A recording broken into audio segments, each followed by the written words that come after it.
सत्यमेव जयते। जय श्री राम। दोस्तों, क्या आप जानते हैं एक विधायक की सैलरी कितनी होती है? ये सैलरी अलग अलग राज्यों में अलग अलग प्रकार से होती है, कई ज़्यादा तो कई कम होती है। विधायक की सैलरी किस किस प्रकार से दी जाती है, टोटल मिलाकर कितनी होती है और उसको किस किस वेतन भत्ता मिलता है, DA जिसको बोलते हैं, वो क्या क्या मिलता है, टेलीफोन खर्चा कितना मिलता है, तो अगर आप नहीं जानते हैं तो आइए जानते हैं मेरे चैनल में, जिसका नाम है आइए जानते हैं। तो लाइक करें, फॉलो करें, सब्सक्राइब करें और कमेंट करें और एंड तक जरूर देखें ताकि आपको वीडियो का साथ समझ में आए और देश में विधायकों की क्या सैलरी सरकारी के अनुसार, तो उस हिसाब को आपको जानने का अवसर मिलेगा। तो आइए जानते हैं अपन को कि विधायकों की क्या क्या सैलरी है। तो अलग अलग राज्य में अलग अलग सैलरी होती है। अभी वर्तमान में सबसे ज़्यादा विधायकों की सैलरी है तेलंगाना में, 2.5 लाख तक उनको वेतन DA मिलाकर सारे वे सभी भत्तों सहित 2.5 लाख रुपए तक भी दिया जाता है। और राजस्थान में 1,51,000 लगभग सभी DA भत्तों को मिलाकर दिया जाता है।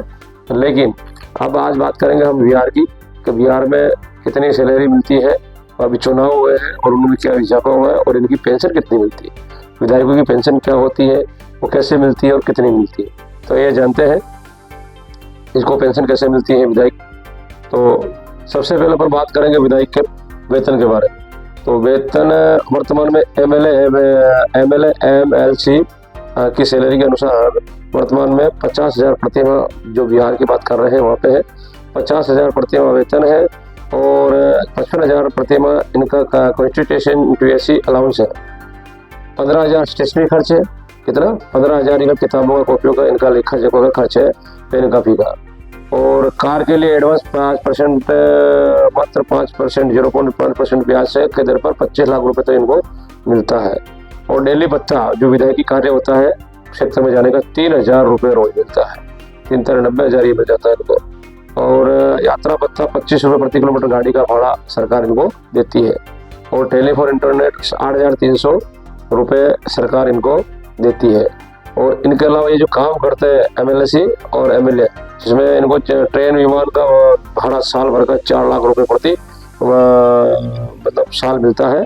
और डेली भत्ता बाहर जाने का, बाहर अगर ये जाते हैं मीटिंग करते हैं, 3,500 रुपये रोज प्रति इनको मिलता है। बिजली 3,000 यूनिट तक फ्री है, प्रति वर्ष फ्री है। 3,000 यूनिट प्रति वर्ष इनका बिजली का बिल फ्री है। और 1 लाख रुपए कंप्यूटर का इनको सालाना मिलता है। और PA जो होता है इनका PA 40,000 35,000 30 पर्सनल शिक्षण जिसको बोलते हैं, एक PA का खर्चा इनको सरकार द्वारा दिया जाता है। अब इसमें बात करते हैं, अपन ने पेंशन की बात कर ली। अब इनका पूर्व विधायक को पैसा देने का क्या दिया। पूर्व विधायक पहले के साल में जैसे 45,000 प्रति रुपये महीना था, तो इनके बाद प्रति साल 4,000 इसमें जोड़ दिए जाते हैं। जैसे माना कि 45,000 रुपये पहले का बढ़े थे, अभी तो 45 में 4,000 जोड़ देंगे, तो ये 45,000 यानी 5 साल का टर्म्स हो गया। तो 4,000 के साल में 4 चौक 16, तो एक टर्म से यानी 5 साल तक रहने पर 61,000 रुपये इनको, 45,000 प्लस 16,000, तो इनको दूसरा टर्म से 10 साल के विधायक, 10 साल अगर विधायक रहते हैं तो इनको 81,000 61,000 प्लस 20,000 मिलते हैं। इसी प्रकार 30वें टर्म से 15 साल विधायकी रहने के लिए 1 लाख पेंशन 81,000 प्लस 20,000 यानी 1 लाख रुपये मिलेंगे। चौथी बार रहने पर इनको 1,21,000 रुपये मिलेंगे। इस जैसे हर टर्म से बढ़ती विधायकी पेंशन, हर टर्म से इनकी विधायकी पेंशन बढ़ जाती है, क्योंकि ये सालों के ऊपर इनका काउंटिंग होता है। और हर टर्म में बढ़ती है विधायकी पेंशन।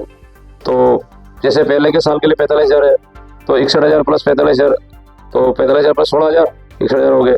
दूसरे साल में 61,000 प्लस 20,000 81,000 हो गए। फिर तीसरे साल में 81,000 प्लस 20,000 1,01,000 हो गए। और फिर 1,01,000 प्लस 20,000, तो ये हो गए आपके 1,21 हो गए।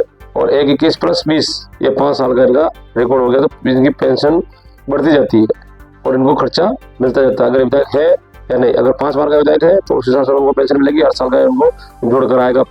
सैलरी प्लस 4,000 प्रति जो बता रहे ना आपको वर्ष, ये जुड़ता है। तो 5 चौक 20,000 रुपये प्लस हर साल के 20,000 इनके जुड़ते जाएंगे उसमें अगले साल में, तो इनकी पेंशन इतनी हो जाती है। तो पेंशन के अलावा भी इनको क्या मिलता है ये मैं बता देता हूँ। क्या क्या मिलती सुविधाएं। पेंशन के अलावा मान्यों को फ्लाइट का, ट्रेन का 2 लाख का हर साल कूपन दिया जाता है। कितना? विधायक को हर साल का पेंशन के अलावा 2 लाख रुपए का कूपन दिया जाता है, और उसको फ्लाइट का, और साथ में 3 लोग ले जा सकते हैं। कितने लोग? इनके साथ में 3 लोग ले जा सकते हैं, जिसका खर्च सरकार करती है, इसका खर्च वैन सरकार करती है। और उन्हें 4 लाख का, वर्तमान मान्यों के साथ 4 लोग यात्रा भी कर सकते हैं। अभी जो नियम बनाया गया है उसमें 4 लोग उनके विधायक के साथ यात्रा कर सकते हैं, और 4 लाख का कूपन प्रति वर्ष इनको मिलता है। कितना? 4 लाख का कूपन प्रति वर्ष मिलता है। और सरकारी पैसे की यात्रा कर सकते हैं। किसान के विमान से यात्रा करने का टिकट और बोर्डिंग का कार्ड इनको देना पड़ेगा, तब जाके इनको पक्का होता है कि मैंने यात्रा की है। या ट्रेन की यात्रा अगर ट्रेन में करते तो railway RTC railway travel coupon जिसको बोला जाता है वो उनको मिलता है, और उनका परिवार भी जीवन भर के लिए पति पत्नी कर सकते हैं मुफ्त इलाज। पेंशन के साथ मान्यों को उनके जीवन साथी का मुफ्त इलाज सुविधा मिलती है। उन्हें इलाज खर्च के लिए CGHS रेट पर देना होता है, ये सरकारी कार्ड होता है। और इलाज खर्च में हुए पैसे बिल पर सरकार लौटाती है। जो इनका खर्च होता है वो सरकार वो आगे को भुगतान कर देती है। और 75% इलाज खर्च में पैसे बिल देने पर सरकार लौटाती है। मान्य के निधन के बाद उन्हें परिवार को 75% पेंशन राशि दी जाती है। अब ये भी सुविधा वो लागू कर दी। अगर विधायक जी शांत हो गए या देवलोक चले गए तो उनके बाद 75%, 100 में से जैसे माना कि 1 लाख रुपए मिल रहे तो 75,000 रुपये प्रति महीना घर वालों को उनकी पेंशन चालू रहेगी। अब ये जनता का पैसा कहाँ तक किस प्रकार जाएगा ये आपको सोचना है। अब क्या है CGHS rate, central government health scheme, केंद्र सरकार कर्मचारियों, पेंशन भोगियों और उनके परिवार की स्वास्थ्य योजना है, जो उनके तहत आने वाली मेडिकल प्रक्रिया, जांच, ऑपरेशन, दवाओं, अस्पताल के सरकार और होटल के बीच दी गई कीमत है, जिसको ये इनका स्कीम कार्ड बोलते हैं। तो उनके द्वारा उनके परिवार का, अब इनकी जो तनख्वाह है IAS यानी कि अपने जो अधिकारी होते हैं अपने, उससे भी ज़्यादा IAS जो अधिकारी होते हैं उनसे भी इनका मतलब पैसा, इनकी तनख्वाह और इनकी पेंशन ज़्यादा हो रही है। जैसे केंद्रीय कैबिनेट सचिव, ठीक है, तो इनकी तनख्वाह है 3,70,000 कैरियर्स, और 84,000 से इनकी शुरुआत होती है IAS से। तो बेसिक पे 2.5 लाख, DA TA मिलाकर इनको 3,69,000 पूर्ण को मिलता है। तो बेसिक पे 56,100, DA TA 25,800, और ये टोटल मिला के इनको 84,000 प्रथम ज्वाइनिंग IAS को मिलती है। तो ये वीडियो कैसा लगा आप मुझे बताना। अच्छा लगे तो शेयर कमेंट करना। मेरे विधायक की पेंशन के बारे में बताया और इनका खर्चे के बारे में बताया, सरकार क्या क्या देती है। तो जय श्री राम, और विधायक बनना हो तो बनिएगा।